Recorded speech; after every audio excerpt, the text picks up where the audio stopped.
Kalau menurut kalian bangsa dan ras yang paling unggul di muka bumi adalah Amerika? Bukan. Rusia? Bukan juga. Jerman? Inggris? Prancis? Juga bukan. Cina? Apalagi? Bukan guys. Menurut ahli DNA dari Oxford University, Stephen Oppenheimer, pada acara bedah bukunya berjudul Eden in the East, Surga di Timur, bahwa induk peradaban manusia modern bukan berasal dari Mesir, bukan dari Mediterania, dan tidak juga dari Mesopotamia, bukan pula dari Barat apalagi Cina, tetapi peradaban manusia modern justru dari Indonesia. Iya guys, bangsa ini merupakan pewaris tunggal kejayaan bangsa-bangsa besar di masa lalu. Dan agaknya, Profesor Arício Santos dari Brasil pun selaras dengan teori Oppenheimer. Dalam buku Atlantis The Lost Continent Finally Found, ia menyatakan bahwa titik Atlantis itu ada di Sundaland. Jadi guys, kita tidak pantas bersikap kerdil dengan memelihara sindrom inferior akut alias rasa minder terhadap bangsa luar. Kenapa? Karena nenek moyang kita dulu adalah bangsa yang unggul. Nenek moyang bangsa-bangsa. Jelas ya guys? Lantas, kenapa ada sejarawan menyebut bahwa nenek moyang kita itu tidak beradab, bodoh, penyembah berhala? Itu faktor penjajahan atau kolonisasi guys, yakni pembodohan, pengaburan, dan pembengkokan sejarah oleh kaum penjajah. Menurut Juri Lina dalam buku Architect of Deception, Secret of Freemasonry, ada 3 cara melemahkan dan menjajah suatu negeri. Pertama, kaburkan sejarahnya. Kedua, hancurkan bukti-bukti sejarah bangsa itu hingga tidak bisa lagi diteliti dan dibuktikan kebenarannya. 3, putuskan hubungan mereka dengan para leluhur dengan mengatakan bahwa leluhur itu bodoh dan primitif. Guys, sejarah Nusantara ini dibikin oleh kaum penjajah seolah-olah hanya dimulai dari era kemerdekaan atau paling jauh di era Raja-Raja Nusantara dulu versi penjajah. Tahu nggak sih guys, ribuan tahun lalu Nusantara terbagi dalam 3 era loh. Era pertama disebut era Wangsa Keling. Wangsa artinya bangsa, sedang Keling artinya kuat. Jadi Wangsa Keling maksudnya adalah bangsa yang kuat. Konon di era ini, leluhur kita berekspansi hingga Kamboja, Vietnam atau Indochina, Thailand, Burma, Sri Lanka, India, sampai ke Madagaskar. Raja yang terkenal bernama Shailendra. Tulisan yang dipakai adalah huruf Talawa, di mana modelnya menyerupai huruf Mesir kuno dan Israel. Pusat pemerintahan di sekitar Jogja sampai ke wilayah Dieng. Maka ketika Israel mengklaim masih keturunan Moria, maksudnya adalah Gunung Muria di Dieng guys. Dieng artinya penguasa, kemudian bergeser menjadi Dahnyang atau Dayang, artinya juga penguasa.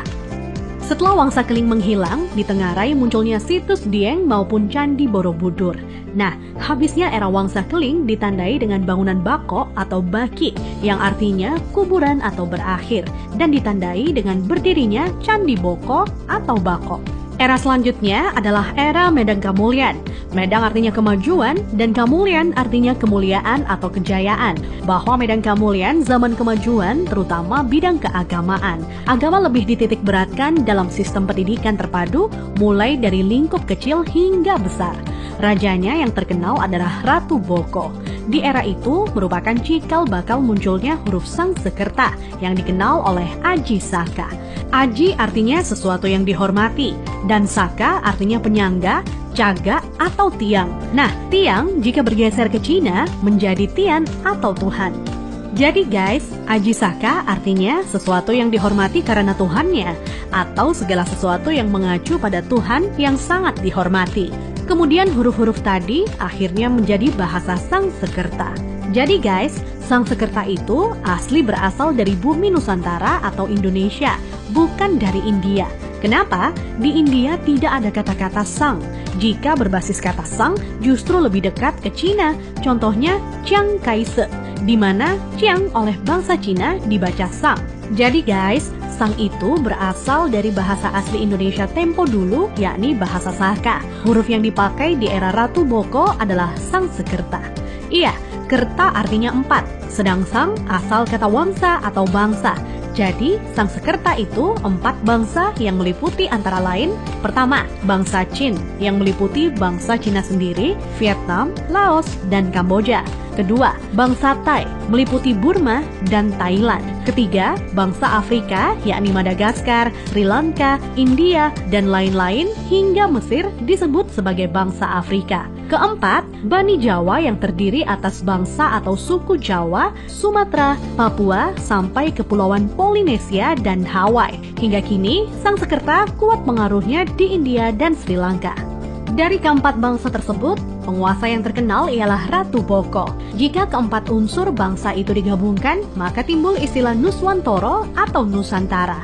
Nusa artinya pulau, antara artinya jarak, maka makna Nusantara adalah bangsa yang hidup di pulau-pulau yang tersebar dari Kepulauan Polinesia di ujung timur hingga wilayah Madagaskar atau Afrika.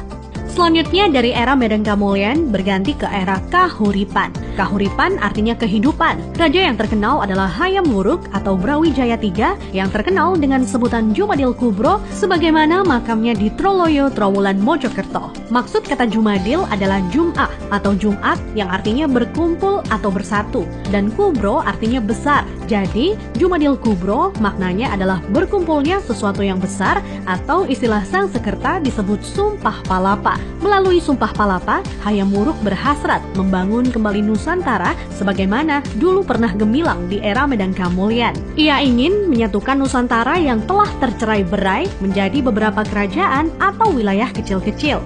Dan patih yang melegenda adalah Gajah Mada.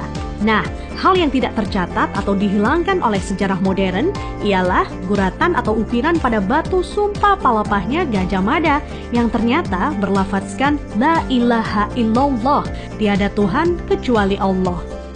Itulah guys catatan yang hilang dari sejarah leluhur kita yang menurut Arisio Santos. Leluhur kita merupakan nenek moyang bangsa-bangsa. Thanks to watching.